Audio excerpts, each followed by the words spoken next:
दोस्तों, हिंद महासागर एक बेहद ही बड़ा और महत्वपूर्ण क्षेत्र है, न कि केवल विश्व की अर्थव्यवस्था के लिए बल्कि भारत के व्यापार के लिए भी। दुनिया का 80% व्यापार हिंद महासागर से ही होता है और इसीलिए ये एक बेहद ही महत्वपूर्ण इलाका बन जाता है। इस इलाके में सबसे शक्तिशाली नौसेना बिना किसी संदेह के भारत के पास है, लेकिन फिलहाल भारतीय नौसेना इस इलाके में चीन की तरफ से आने वाले खतरों का सामना कर रही है। अब इन खतरों का सामना करने के लिए भारतीय नौसेना एक बहुत बड़ा कदम उठाने जा रही है, जिसके तहत भारत 2 या फिर 4 नहीं बल्कि 9 अलग अलग प्रोजेक्ट पर काम करने वाली है, जो कि भारतीय नौसेना को महाशक्तिशाली बना देंगे। दोस्तों, इनमें से कुछ प्रोजेक्ट पर काफी पहले से काम चल रहा है, जबकि कुछ काफी नए हैं। तो चलिए एक एक करके इनमें से ज्यादातर को समझने की कोशिश करते हैं, ताकि हमें अंदाजा हो कि आखिर इन 9 प्रोजेक्ट से भारतीय नौसेना किस तरीके की क्षमता विकसित करने वाली है और आखिरकार ये भारत के लिए कितना ज्यादा फायदेमंद होगा। अपने सबसे पहले प्रोजेक्ट के तहत भारतीय नौसेना 3 कैडेट ट्रेनिंग शिप को प्रोक्योर करने वाली है, जिसके तहत भारतीय नौसेना अपने जवानों को विश्व स्तरीय ट्रेनिंग दे पाएगी। दोस्तों, इस जहाज के जरिए भारतीय नौसेना के जवानों को असली हालातों का पता चलेगा कि युद्ध के दौरान और आम समय में भी कैसे काम करना है और कैसे हिंद महासागर की सुरक्षा करनी है।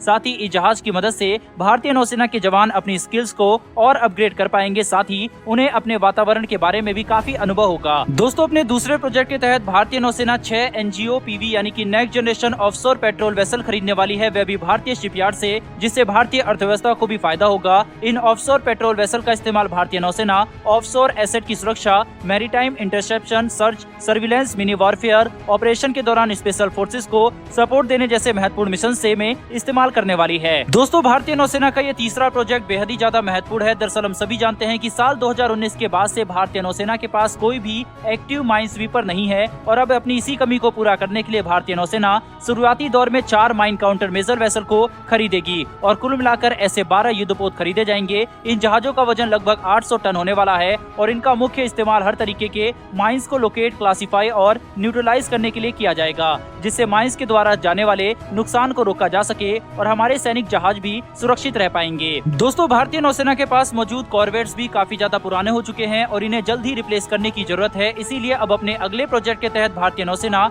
8 नेक्स्ट जनरेशन कॉर्वेट्स को खरीदने वाली है और इन्हें भी इंडियन शिपयार्ड से खरीदा जाएगा। इन युद्धपोतों को भारत द्वारा विकसित की गई कुछ सबसे एडवांस और नई तकनीकों का इस्तेमाल करके बनाया जाएगा, जो कि आखिरकार भारतीय नौसेना के पुराने हो चुके खुखरी और कोरा क्लास कॉर्वेट्स को रिप्लेस करेंगे।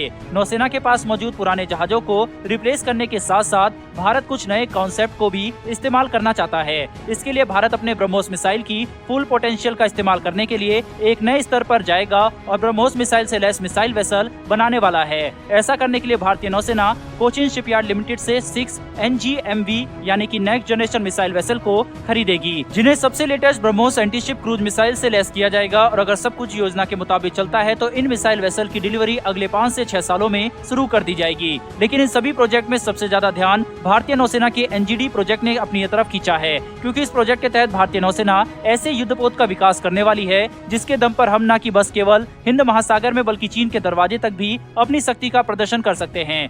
NGD यानी कि नेक्स्ट जनरेशन डिस्ट्रॉयर, इसके तहत भारतीय नौसेना शुरुआती दौर में 5 डिस्ट्रॉयर युद्धपोत खरीदेगी, जिनका वजन 13,000 टन होगा, यानी कि ये मौजूदा समय में भारतीय नौसेना के पास मौजूद किसी भी डिस्ट्रॉयर युद्धपोत से 2 गुने भारी होंगे। इन्हें बनाने में कुछ सबसे ज्यादा एडवांस तकनीक का इस्तेमाल किया जाएगा। दोस्तों, ये अपने साथ ऐसे विनाशकारी हथियार लेकर चलेंगे जो कि दुश्मन की नौसेना को लगभग पूरी तरीके से तबाह करने में सक्षम होंगे। इतना ही नहीं बल्कि ये इतने ज्यादा शक्तिशाली होंगे कि ऐसा केवल एक युद्धपोत किसी देश को भी पूरी तरीके से तबाह कर सकता है। साथ ही भारतीय नौसेना ऐसे केवल 5 डिस्ट्रॉयर जहाज पर ही नहीं रुकने वाली, बल्कि भविष्य में ऐसे 5 और डिस्ट्रॉयर जहाज का ऑर्डर दिया जाएगा। तो कुल मिलाकर फिलहाल के लिए ऐसे 5 नेक्स्ट जनरेशन डिस्ट्रॉयर युद्धपोत को भारतीय नौसेना अपनी सेवा में शामिल करेगी और जरूरत के हिसाब से ऐसे और जहाजों को बनाया जा सकता है। दोस्तों, इसके अलावा fleet support ship, landing docks और P-75I जैसे महत्वपूर्ण प्रोजेक्ट पर भी भारतीय नौसेना के भविष्य की योजना में शामिल है, जिससे भारतीय नौसेना अपनी क्षमता को कई गुना ज्यादा बढ़ा सकती है और हिंद महासागर में अपना दबदबा और ज्यादा मजबूत कर पाएगी।